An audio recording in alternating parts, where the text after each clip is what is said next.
Բարի օր, հանրային ռադիոյի եթերում առանց թողարկի հաղորդաշարի հերթական թողարկումն է, ես Լևոն Սարդարյանն եմ, այսօր իմ զրուցակիցն է հանուն Հանրապետության կուսակցության փոխնախագահ Ռուբեն Մերաբյանը, բարև ձեզ։ Բարև ձեզ, պարոն Սարդարյան։ Պարոն Մերաբյան, վերջին 3 օրվա բնականաբար այսպես քննարկվող թեմաներից մեկը դա Ռոբերտ Քոչարյանի եւ նրա ընտանիքի անդամների կալանավորումն է։ Անդամներից մեկի, բայց այնտեղ ենթադրում եմ, որ էլի կլինեն։ Ենթադրում եմ, սուտ, բայց տեսեք, ընդդիմությունը ասում է, որ դա քաղաքական հետապնդում է, որովհետև այս գործողությունները անմիջապես հետևեցին վարչապետ Նիկոլ Փաշինյան, պատգամավոր Լևոն Քոչարյանը բանավեճին խորհրդարանում տեղի ունեցած, որտեղ վարչապետը զայրացավ, դրանից հետո հրահանգ տվեց,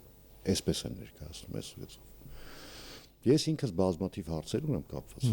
քրեական գործի հետ, օրինակ հակակոռուպցիոն կոմիտեի հայտարարությունը ձեռքից տակ հիմա։ Այո։ Վարորդի շրջափակում ձերբակալվել է 6 անձ, այդ թվում նախկին նախագահ, նրա որդին եւ հանցավոր սխեմաներում ներգրաված այլ անձինք։ Ու հետո արդեն թվարկում է գնում, թե ինչ է ձեռք բերել Ռոբերտ Քոչարյանն ու նրա ընտանիքը։ Որում հայտնի օբյեկտներ։ Հա։ Նորություն չէ, էլի։ Հենց այդ եմ ասում։ Ես ինքս բազմաթիվ հարցեր ունեմ, այս ցուցակը բնականաբար մի գիշերում չի գրվել։ Որում ես ունեմ տեղեկություններ, որ այս ցուցակը կազմված է դեռևս 19 թվականին, 2019 թվականին։ Եվ այդ տրամաբանությամբ հիմա կարելի է այս ամենը դիտարկել որպես քաղաքական հետապնդում, թե ոչ։ Ոչ։ Որովհետև քաղաքական հետապնդումն այն է, երբ մարդկանց մեղադրում են շատ հստակ քաղաքական պատճառներով եւ մեղադրանքում կա քաղաքական տարր։ Այստեղ քաղաքական տարր չկա։ Երկրորդը, սա կարող է լինել սելեկտիվ արդարադատության մեջ մեղադրանք, որ համանման գործերը, ասենք, չի քննվում եւ քաղաքական դրդապատճառներով քննվում է այս մեկը։ Մեծ հաշվով ես դրա հետ էլ համաձայն չեմ։ Բայց այստեղ հարցը ուրիշ տեղ է։ Այդ քաղաքական բանը չեմ քննարկում, որովհետև այստեղ տեղի է ունեցել այն, որ քաղաքական պատճառներով 8 տարի, դուք ասում եք 19 թվականից եւ ճիշտ եք ասում, այս ամենը ինչու է քնած մեր իրավապահ մարմինների միջանցքներում։ Այսօր ճեպազրույցի ժամանակ լրագրողների հետ հարցը պատասխանի նկատի ունեմ, վարչապետ Նիկոլ Փաշինյանն ասաց, որ քնած է, որովհետև իր բառերն են մեջ բերում, ռոբասերժական այդ համակարգ իր շոշափուկները ուներ եւ շարունակում է ունենալ դատաիրավական համակարգով։ Տեսեք, այնպես չի, որ հիմա չկա։ Չնայած գործը գնում է ունենալ։ Այո, շարունակում է ունենալ, այսինքն ստատիկ չի վիճակը։ Բայց ես այստեղ հանգում եմ այն հստակ եզրակացության, ունենալով այդ համոզումը, որ այս ամենը պայմանավորված է նաև ռուսական գործոնի ներկայիս վիճակով։ Այո, մեր պետությունը ի վիճակի չէր այս փաստական տվյալները ունենալով ընթացք տալ այդ ամենին։ Այո, եւ դա ուներ պատճառ։ Դա Ռուսաստանն էր եւ մեր հարաբերությունները Ռուսաստանի հետ, որը ուներ կրիտիկական նշանակություն, իսկ հիմա արդեն ռուսական գործոնի հայտնի պատճառներով տրանսֆորմացիայի բերումով նաեւ մեր եւ Ռուսաստանի հարաբերություններում եղած ճգնաժամը հաշվի առնելով, այս ամենը վերջապես դառնում է հնարավոր։ Այսինքն այստեղ էլ վարչապետը ասում է ճշմարտությունը, բայց ոչ ամբողջ ճշմարտությունը։ Այսինքն սա պայմանավորված էր թե ներքին, թե արտաքին գործոններով։ Ընդ որում ներքին գործոնները այնքան էլ չեն փոխվել։ Մենք ֆիքսեցինք դա, բայց արտաքինը հստակ փոխվել է։ Եվ հիմա այնինչ որ հնարավոր չէր մի տարի առաջ, 2 տարի առաջ, 3 տարի առաջ հնարավոր է դառնում այսօր։ Սա լավ բանի մասին է խոսում մեր պետական ինստիտուտների ոչ։ Սա ինչպես լավ է, որպես լավ է բնորոշում մեզ որպես պետություն, էլի ոչ։ Սա լավ է բնորոշում մեր ռեֆորմների ընթացքը, այս 8 տարվա ընթացքում, էլի ոչ, բայց սա այն քայլն էր, առանց որի այս ճանապարհի համար, հա, առաջին քայլը պետք է լինի սա, որովհետև Ռոբերտ Քոչարյան երևույթը եւ ինքնիշխան ազատ անկախ Հայաստանը անհամատեղելի են։ Ուրեմն կամ Հայաստան կամ Ռոբերտ Քոչարյան։ Եվ այո, պետություն հասկանալ, դուք ուզում եք ասել, որ Ռոբերտ Քոչարյանը պայմանական ասած, այն լակմուսի թուղթն է, այո, որը կա Հայաստանի եւ Ռուսաստանի հարաբերությունների միջեւ, այո, լակմուսը, ինչ որտեղ էլ այն այսպես մեքենայի վահանակների վրա են կարմիր լամպը, էլի, որ կամ վառվում է, կամ չի վառվում։ Վառեք, վերջացրեք։ Մենք պետք է պետություն դառնանք, իսկ պետություն դառնալու առաջին քայլը սա է։ Որովհետև Ռոբերտ Քոչարյան երևույթը անձնական ոչինչ։ Ռոբերտ Քոչարյան երևույթը ապականել է Հայաստանում ամեն ինչ։ Ապականել է ներքին քաղաքականությունը, ապականել է արժե համակարգը, ապականել է արտաքին քաղաքականությունը, պետական կառավարման համակարգը, բիզնեսը։ Այս ամեն ինչը պետք է նախ մաքրել այդ երևույթի ժառանգությունից։ Սա էլ գալիս է էլի հեղափոխության օրեր տեղափոխվելով, հա, այսպես։ Մենք այդպես էլ գնահատական չունենք, թե ինչ է արել Ռոբերտ Քոչարյանը եւ իր հետնորդը անցած 20 տարիների ընթացքում։ Այդ իրենց կառավարման գնահատական թե իրավաքաղաքական գնահատական։ Իհարկե նախ քաղաքականից սկսած, որ պետությունը եղել է զավթված, կազմակերպված քրեական խմբավորման կողմից եւ վերածված հանցագործությունների գործիքի։ Այս գնահատականը պետությունը պետք է տա եւ դրանից բխող այսպես ավելի նեղ գնահատականները բոլոր նաեւ այն քաղաքական ուժերի, ովքեր քաղաքական ֆասադ են հանդիսացել այդ կրիմինալ դիկտատուրայի։ Սրա մասին թե ձեր եթերում շատ երկար ժամանակ առաջ, թե այլ եթերներում ես բազմիցս խոսել եմ։ Մենք դեռ չենք հաղթահարել այդ 20-ամյա կրիմինալ դիկտատուրայի ժառանգությունը եւ հետևանքները։ Եվ հաղթահարման այո առաջին քայլը պետք է լինի այս ամբողջ մաֆիայի պարագլխի չեզոքացումը։ Այո, Ռոբերտ Քոչարյանը նաև սիմվոլի դեր է կատարում բոլորի համար։ Այո, նրանց մեծ եղբայրն է, նրանց շեֆն է, նրանց կնքահայրն է, նրանց ամեն ինչն է։ Եվ այո, պետք է պետությունը կարողանա տեղը ցույց տալ։ Հիմա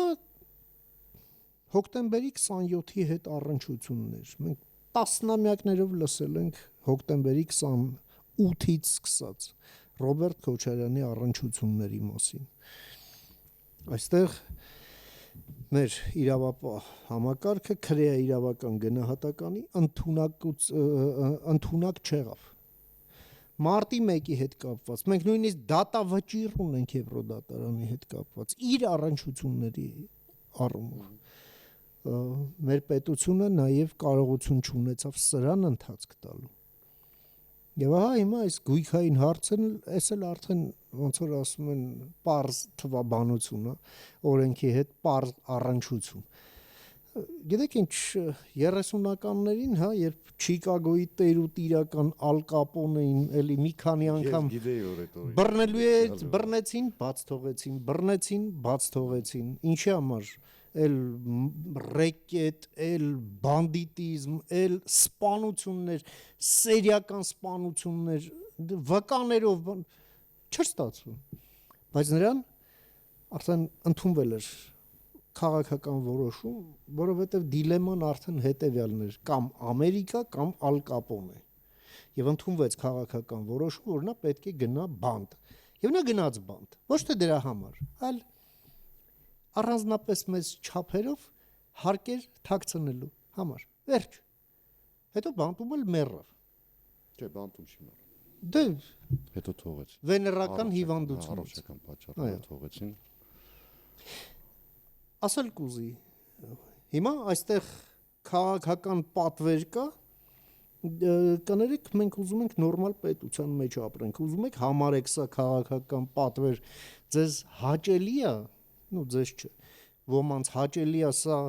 կոչել քաղաքական պատվեր, կոչեք, այո, մեր քաղաքական պատվերն է, մենք ուզում ենք ապրել նորմալ երկրում, նորմալ երկիր եւ Ռոբերտ Քոչարյան անհամատեղելի է։ Հիմա տեսեք, շատերը ասում են, որ այս ամենի արդյունքում, նկատի ունեմ այս տարիների արդյունքում ձևավորված տնտեսական հարաբերությունների հետևանքով Հայաստանը ըստ էության գերության մեջ է հայտնվում։ Այո։ Խոսք մասնավորապես վերաբերում է Գազպրոմի հետ հարաբերություններին, այն որ Գազպրոմ Արմենիան 100%-ով պատկանում է այլ պետության, եւ այսօրվա դրությամբ մենք խնդիրներ ունենք այդ ուղղությամբ, որտեղ գազը կարող են թանկացնել։ Այո։ Չգիտես, ինչ մարժաներով են այստեղ աշխատելու դրանից։ Ֆանտաստիկ։ Հա։ Չէ, հիմա ֆանտաստիկ է, հիմա 120% մոտավորապես մարժա։ Ասենք $177 հասնում է Հայաստանի Հանրապետության սահման, ես ու դու դա գնում եք 1000 խորանարդ մետրը, գնում ենք $380 մոտավորապես։ 400-ի մոտ, այո։ Հա, դա բիզնեսմենի երազանքն է։ Այդ նման մարժա ունի։ Նարկո բիզնեսը նման մարժա չունի դե։ Հիմա այնուհանդերձ, տեսեք, երբեմն տպավորություն է ստեղծում հատկապես վերջին երևի 10-օրյակում, այսպես ասեմ, որ Հայաստանի եւ Ռուսաստանի հարաբերությունները այսպես վերադարձի կետից անցել են։ Այո։ Այսինքն այնպիսի տպավորություն է, Անշրջելիորեն։ հա, որ ոչ ռուսական կողմը, ոչ հայկական կողմը հետ քայլանելու տարբերակ ուղղակի չունի, որովհետեւ հետ գնացիր ընկնելու ես անդունդը, փոսն ես ընկնելու։ Հիմա այս իրավիճակից դուրս գալու ինչ որ տարբերակ կա թե չկա։ Իհարկե կա։ Պետք է մեզ համար ակնհայտ լինի, որ դեկտեմբերին, երբ կմեկնարկեն նոր բանակցություններ, նոր պայմանավորվածության շուրջ, ինչ դիրքորոշմամբ է Ռուսաստանը հանդես գալու։ Եվ Հայաստանը պետք է ոչ թե այսօրվանից, այլ երեկվանից սկսել պատրաստվել դրան։ Իսկ դա նշանակում է, որ Հայաստանում Գազպրոմի սեփականություն, որպես այդպեսին, կորցնում է իր իմաստը։ Գազի գնին ձեռ տվեցիք, դուք սեփականություն այստեղ չպետք է ունենաք։ Այնպես ինչպես հեցի դեպքում եղավ, այնպես ինչպես շուտով տեղի կունենա Հենց մասնավոր սեփականություններ, այստեղ մենք գործում ենք պետական սեփականություն։ Դե պետական ինչին է պետք մեզ ձեր պետությանը եւ ձեր պետական սեփականությունը, երբ որ դուք այդ գազը վերածում եք մեզ ձախկելու մի ինչ-որ գործիքի։ Ժամանակ դուք հարեցիք, դուք մտադիր եք անել ձեր քայլը, մենք էլ կանենք մեր քայլը։ Դուք չեք ունենա այդ սեփականությունը։ Մեխանիզմը ես լավ չեմ։ Մեխանիզմը հետեւյալն է, որ Գազպրոմը սպառնալիք է Հայաստանի էներգետիկ անվտանգությանը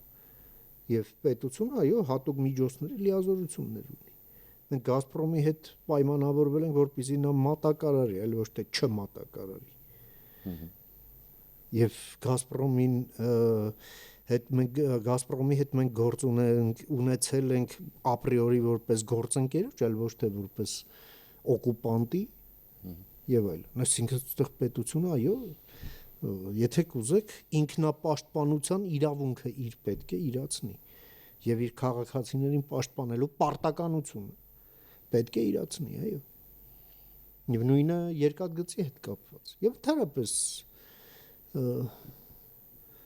Հայաստան-Ռուսաստան հարաբերությունները Ջոն Բոլթոնը շատ ճիշտ էր ասում, որ կյանքը ցույց տվեց, որ Հայաստանի կախվածությունը Ռուսաստանից անիմաստ էր եւ ողբերգական։ Եվ այո, դրա ճարտարապետը Ռոբերտ Քոչարյանն էր։ Եվ նաեւ թող Ալիևի անունն էլ մի քիչ տան, էլի, ինքն էլ իր կողմնակիցներն էլ, հա, Հեյդար Ալիևի պարտկոմը գոնե պետքա դրանից չխոսա, էլի։ Ինչից խոսի։ Դե չգիտեմ Ֆիրդուսիից խոսա, չգիտեմ ինչից, պոեզիայից, բանից, բայց Ալիևից մի քիչ խոսել։ Այս շարժումը չլներ շատ էլ լավ հլու հնազատ ծառայում էիք Ադրբեջանի կոմկուսին։ Հիմա ձեններդ կդրեք, հա։ Լավ, Ռուսաստանի հետ հարաբերությունների այս սրման ֆոնի վրա, տեսեք, դուք եք ասել, որ Արևմուտքը մեզ համար կայուն եւ կանխատեսելի գործընկեր է։ Ես չեմ հիշում վերջին շրջանում, էլի վերջին 10-օրյակում գոնե աջակցության եւ օժանդակության ձայներ Եվրոպայից կամ Միացյալ Նահանգներից։ Այսինքն այնպեսի տպավորություն է, որ Հայաստանը, որ մի հատ հասկացեք դուք այնտեղ ինչ եք անում իրար հետ, հետո մենք հասկանանք մենք ինչ կարող ենք անել ձեր համար կամ ձեր հետ։ Ես չեմ կարծում, որ ամեն մի ինչ որ տենց հայտարարության կամ կոնտր հայտարարությանը պետք է հետևի արևմուտքից ինչ որ արձագանք։ Արևմուտքն արձագանքել է։ Ռուսաստանը արդեն հստակ հասկացրել է, որ գազի այս գինը, որի մասին մենք հիմա խոսում ենք, չի լինելու, մոռացեք այդ մասին։ Երկրորդը ինչ է ասել Ռուսաստանը։ Ռուսաստանն ասել է, որ նոյեմբերին հաշիվները մաքրվելու են ՀԱՊԿ-ի հետ։ Դեկտեմբերին էլ ըստ էության ԵԱՏՄ-ի հետ։ Սա ինչին արձագանքի Եվրամիությունը։ Եվրամիությունն արձագանքել է գագաթնաժողովով մայիսյան, ֆոն դեր Լայենի այցով եւ այն փաստաթղթերը, որը մենք ստորագրել ենք Եվրոպայի հետ։ Նաեւ այն ինստիտուցիոնալ քայլերով է պատասխանել, որով այդ ATM կոչված, հա, ավտոնոմ առևտրային միջոցներ, հա, կոչված այդ փաթեթը տրամադրված է Հայաստանին, հիմա եկել է տնային աշխատանք անելու ժամանակը։ Մենք պետք է Ռուսաստանի հետ մեր հաշիվները մաքրենք եւ մենք պետք է տնային աշխատանք անենք։ Եվ մենք պետք է ներսում մեր վերացնենք բոլոր այն խոչընդոտները, որոնք թույլ չեն տալիս, որպեսզի այս ամենը դառնա իրականություն։ Եվ այստեղ եւս ես տեսնում եմ, որ Ռոբերտ Քոչարյան երևույթը, որը չարորակ ազդեցություններ ունենում Հայաստանի ներքին եւ արտաքին քաղաքականության վրա, այո, պետք է չեզոքացվի։ Եվ չեզոքացվում է։ Մտնային աշխատանքի շրջանակում տեսեք, մոտ ես անընդհատ այդ թեմային անդրադառնում եմ, որովհետև կարծում եմ, որ ինքը շատ կարևոր թեմա է։ Մոտ 1 ամիս առաջ Թեհրանում հանդիպման ժամանակ եւ հանդիպումից հետո խոսքը վերաբերում է մեր տարածքային կառավարման եւ ենթակառուցվածքների նախարար Դավիթ Խուզյացյանի այցին Թեհրան։ Այնտեղ իրանական կողմը հայտարարեց, որ պատրաստ է 3-ից 4 անգամ ավելացնել Հայաստան արտահանվող գազի ծավալը։ Ընդ որում այդ ամենը ասվեց այն ֆոնին, երբ Ռուսաստանը ասում է ես կամ կթանկացնեմ գազը կամ եթե ցանկություն չունեմ, չեմ էլ մատակարարի։ Այո, կտրեմ, կկտրեմ ուղղակի։ Հիմա սրան զուգահեռ, տեսեք, Միացյալ Նահանգների նախագահ Դոնալդ Թրամփը շանթու որոտա թափում բոլոր այն երկրների հասցերին, որոնք Իրանի հետ ունեն առևտրատնտեսական հարաբերություններ, հա, եւ ասում է, որ այս պահից սկսած ով Իրանի հետ գնաց նոր գործարքների կոպիտ ասած իմ ձեռքից չի պրծնի։ Այո, երկրորդային պատժամիջոցներ։ Հիմա արդյոք հնարավոր է համարում, որ այս իրավիճակում օբյեկտիվորեն ստեղծված իրավիճակում Հայաստանը կարողանա Վաշինգտոնյան գործող վարչակազմին համոզել, բացատրել, որ գիտեք ինչ կա, եկեք այդ խաղերը ուրիշների հետ խաղացեք, մեր հետ մի արեք, որովհետև մենք ուրիշ տարբերակ չունենք։ Տեսեք, այսօր վարչապետն էլ դրան անդրադարձավ, ասաց մի հատ հասկանանք, կարդանք, փորձաքննության ենթարկենք նախ եւ առաջ սա այն ոլորտային համագործակցությունը, որը մենք ունենք Իրանի հետ, մտնում է դրա ազդեցության տակ, թե չի մտնում։ Հետո նոր հասկանանք, մենք բանակցում ենք Միացյալ Նահանգների հետ, թե չենք բանակցում ըստ այդմ։ Եվ այդտեղ էլ կերևա կարողանում ենք, թե չենք կարողանում։ Այսինքն ոնց որ թե վաղաժամ է, բայց սա խնդիր է, այո։ Մյուս կողմից էլ, տեսեք, Իրանի նկատմամբ այդ ֆինանսական պատժամիջոցները, որոնք կան, դա էապես բարդացնում է, այո, մեր համագործակցությունը եւ այս բարտերային գործարքը ըստ էության, հենց դրա համար է արած, որ մեջտեղը կոպիտ ասած փող չխաղա։ Եվ ապրանքի դիմաց այս ձևը, որը փոխշահավետ է։ Մանավանդ հիմա էլ Իրանում շատ զգալի, այսպես, էներգետիկ ճգնաժամ է, ֆինանսական ճգնաժամ է, շուտով պարենային ճգնաժամ կլինի, այս բլոկադան իր անելիքն անում է։ Այո, Հայաստանը շատ բծախնդիր պետք է լինի Իրանի հետ հարաբերություններում այդ միջազգային սանկցիոն ռեժիմը չխախտելու առումով։ Մենք սանկցիաներ չենք հայտարարում, բայց մենք չենք կարող միջազգային սանկցիոն ռեժիմը անտեսել եւ ընկնել մանավանդ երկրորդային սանկցիաների տակ։ Այս է այդ շրջանակները, որտեղ մենք պետք է համագործակցենք։ Երկրորդը վերջո ես տպավորություն ունեմ, որ Միացյալ Նահանգների հետ կստացվի մեր պայմանավորվածությունը համենայն դեպս այս բարտերը պահպանել։ Մեկ եւ երկրորդը, բայց չմոռանանք էլի, որ այդ բարտերը մի կողմ էլի ռուսական։ Դե հենց դրա համար էլ այստեղ էլ եւս գալիս է հետեւյալը, որ այսինքն այդ գազը Իրանից ուղղվում է միայն եւ բացառապես վառելու ուրեմն ջերմաէլեկտրակայան, որը տեղից հոսանքը գնա։ Մենք ունենք արևային էներգիայից ահռելի ծավալի հոսանք, որը շուտով կսկսենք կուտակել, եւ պարտադիր չի, որ դրա համար այդ գազը գա ու վառվի ջերմակայանում։ Այդ գազը կարող է գալ եւ վառվել, ասենք, մեր խոհանոցներում։ Բայց դրա տնօրինողը արդեն պետք է դառնա։ Այն խողովակը, որ մենք ունենք 750 մմ-անոց, որը դժբախտաբար 1500 չի, 750 Այո, Ռոբերտ Քոչարյանը բարակացրեց, հետո նվիրեց գազը։ Այս խողովակը ըստ էության ամբողջ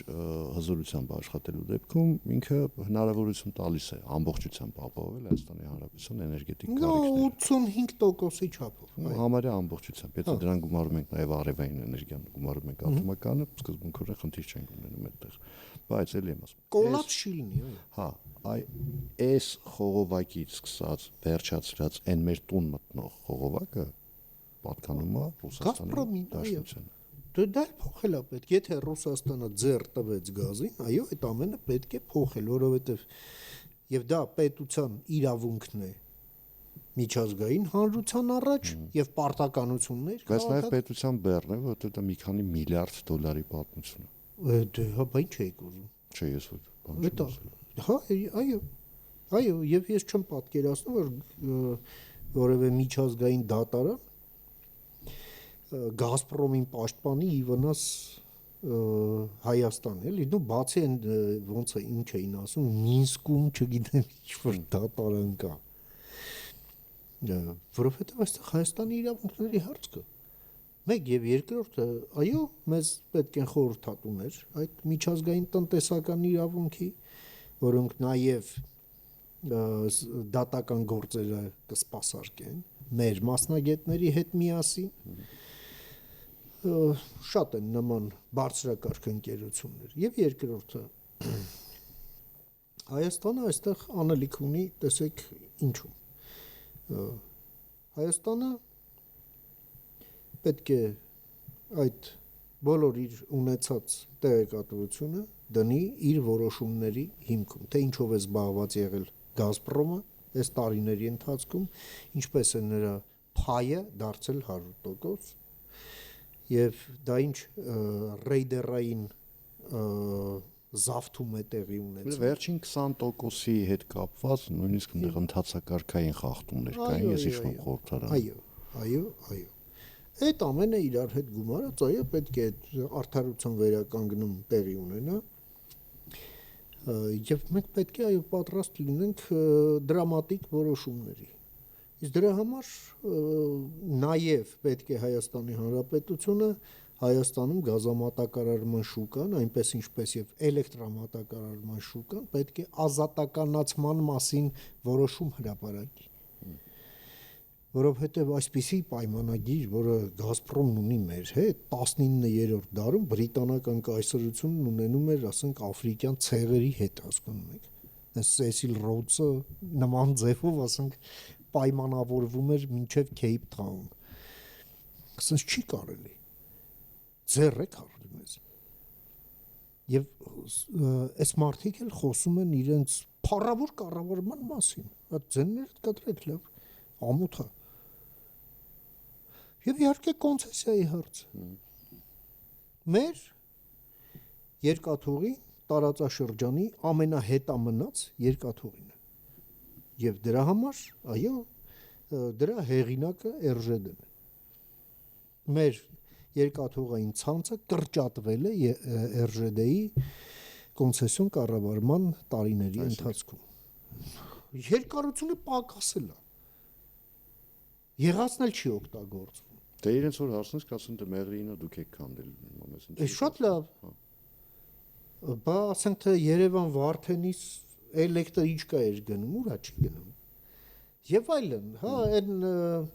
շինարարություն չի եղել ընդհանրապես։ Նայեք շպալների վիճակը։ Նայեք արագությունը մեր գնացքների, որը ավանակի արագություն է։ Ոչ թե ժամանակակից գնացքի։ Երևանից Վանաձոր 4.5 ժամ։ Ահա։ Եվ 3.5 ժամ Երևան Շողակաթ շորժա։ Ահա։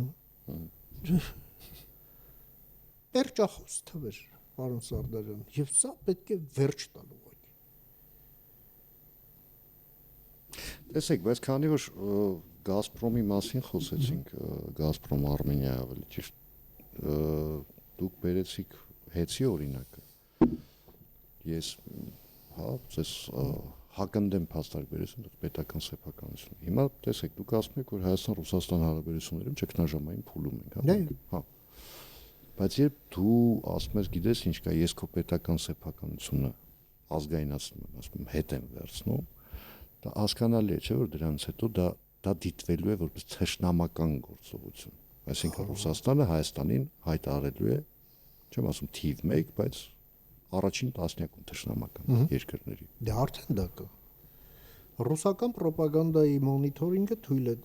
ցույց է տալիս, որ հետխորհրդային տարածքում Հայաստանը թիրախների ցուցակում երկրորդն է Ուկրաինայից հետո, որում մենք ավելի առաջ ենք, քան Մոլդովան։ Այսպես մասնավոր զրույցներում ասում են մենք Հայաստանի հետ խնդիր չունենք, մենք խնդիր ունենք Հայաստանի իշխանության հետ։ Չէ, ուրեմն Հայաստանը, քանի որ ժողովրդավարական երկիր, այդ մենք կարող ենք ձեզ ասել։ Եվ ասում ենք, հա, որ մենք խնդիր ունենք ձեր հետ, բայց օրինակ ձեզանից փախնող ձեր հայրենակիցների հետ խնդիր չունենք։ Եվ Ալեն Սիմոնյանն էլ ասում է, մենք չենք խոչընդոտի, եթե նրանք մոբիլիզացիայից փախնեն Հայաստան։ Որովհետև դուք ձեր ժողովրդին հաշվետու չեք։ Ձեր ժողովուրդը ձեզ չի ընտրում։ Դուք չեք էլ հարցնում, դուք որոշել եք, որ դուք դա դուք եք։ Իսկ մեր մոտ, երբ որ դուք խնդիր չունեք Հայաստանի ժողովրդի հետ, Հայաստանի ժողովրդի ընտրության հետ դուք խնդիր ունեք։ Ես ոնց տեսնում, իսկ նշանակում է դուք սատում եք, դուք խնդիր ունեք ամբողջությամբ Հայաստանի հետ թե պետության, թե ժողովրդի, թե ղեկավարության, թե մեր քաղաքական մշակույթի հետ, որը ձեր նման չի եւ չի լինելու ձեր նման։ Իրենք հակառակն են ասում, մենք շատ նման ենք։ Դե ասելով ոչի։ Հա, այդ Պուշկին, Չայկովսկի եւ այլ, այդ լսել ենք, ոնց որ ասում են, լողացել ենք, գիտենք։ Բայց ոչ մենք էապես տարբերվում ենք, սկզբունքորեն տարբերվում ենք իրարից։ Մենք մեր համակարգային առումներով, հա, մենք փող բացառող ենք, հա, որովհետև այն ինչը մեզ մոտ կա եւ համարվում է արժեք, ձեր համար համարվում է անվտանգության սպառնալիք, ինդոկտրինացված համարվում է, հասկանում եք։ Դե կներեք այդ խզումը ինչ որ պահի չի կարող չդրսևորվել ուղղակի։ Սրա մասին է խոսքը։ Եվ եկեք այդ երեսպաշտ հայտարարություններին լուրջ չընդունենք ուղղակի, մենք կամ չտպավորվենք դրանով եւ աշկաթող չանենք մեր անելիքը։ Այդ փափուկ բարձը մեր գլխի տակ չպետք է թույլ տանք, որ դնեն։ Մենք կոշտ բարձրից իրարենք։ Այո։ Շնորհակալություն զրույցի համար։ Ես եմ շնորհակալ։ Հիշեցնեմ այսօր իմ զրուցակիցներ Հանրապետության կուսակցության փոխնախագահ Ռուբեն Մերաբյանը, ես Տերոն Սարդարյանն եմ, կհանդիպենք վաղը նույն ժամին, նույն վայրում։ Հաջողություն եւ համբերություն բոլորիս։